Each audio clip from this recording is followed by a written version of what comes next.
इधर मुरैना जिले की सीमा बनकर तेज गति से प्रवाहित हो रही चंबल नदी का विशाल क्षेत्र में प्रवाह होता है। रेतीली मिट्टी से गुजर रही चंबल वर्षा के दिनों में दोनों किनारे के बीच की दूरी लगभग 1.5 से 2 किलोमीटर बना लेती है।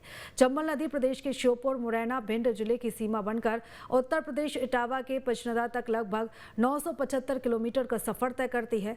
इस लंबे क्षेत्र में सिर्फ रहू घाट ही एक ऐसा स्थान है जहाँ चंबल की धारा मात्र 5 फीट से गुजरती हुई एक अथाह कुंडनुमा स्थान पर गिरती है। पत्थर की चट्टानों से निकलता हुआ पानी मानव को आकर्षित करता है। यह स्थान आकर्षण का केंद्र है, साथ ही स्थानीय पर्यटन का केंद्र बिंदु भी बन चुका है।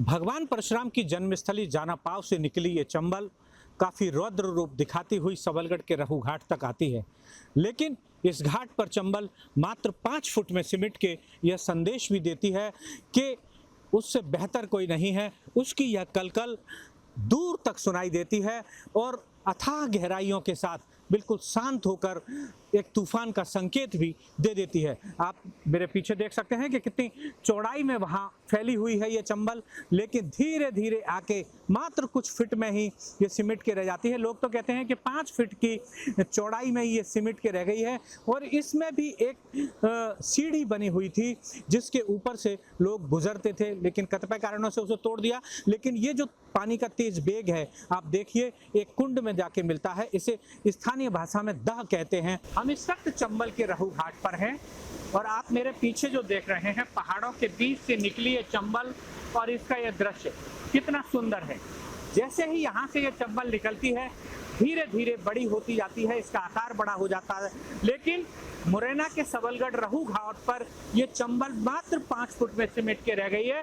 आप ये देखिए कितने वेग से जो पानी गिर रहा है और ये पानी तेज गति से जाकर आकर बड़े आकार में फैलता चला जाता है, क्योंकि ये जिस तेजी से गिर रहा है उसी तेजी से दूर होता चला जा रहा है। और यहाँ पर मेला लगता है गर्मियों में, लोग बाहर आते हैं, पटुआ का महत्व रहता है यहाँ पर। आप देखिए पूरी चंबल का कितना बड़ा दृश्य छोटे से आकार में निकल गई है यहाँ पर। तो यहाँ मात्र 5 फुट में ही सिमट के रख दिया है। कैमरामैन शमशेर खान के साथ न्यूज स्टेट के लिए रहू घाट से मैं उपेंद्र गौतम।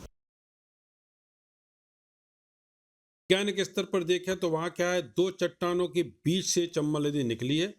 तो निश्चित मान के चलिए कि कालांतर में एक बहुत लंबे समय पहले वहाँ जीरो शेयर सक्सेशन की प्रोसेस स्टार्ट हुई।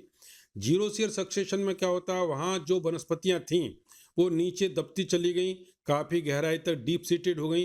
तो उनकी जो ह्यूमस थी वो सॉइल पार्टिकल्स के नीचे जमा हो गई और ह्यूमस की जो वाटर एब्जॉर्बिंग कैपेसिटी है वो बहुत ज़्यादा रहती है।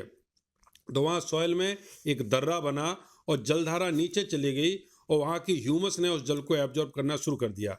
लेकिन जैसे जैसे अपन आगे बढ़ते गए तो सक्सेशन का जो पॉइंट था वो कम होता चला गया और जहाँ सक्सेशन अपने ग्राफ पे पीक पॉइंट पे पहुंची तो वहाँ क्या हुआ, चट्टानें हैं वो डिस्टेंस ले गई और उसका परिणाम ये निकला कि चंबल को अपने प्रवाह के लिए पर्याप्त स्थान मिल गया और जो उसकी जो संकीर्ण जलधारा थी वो विस्तृत होती चली गई।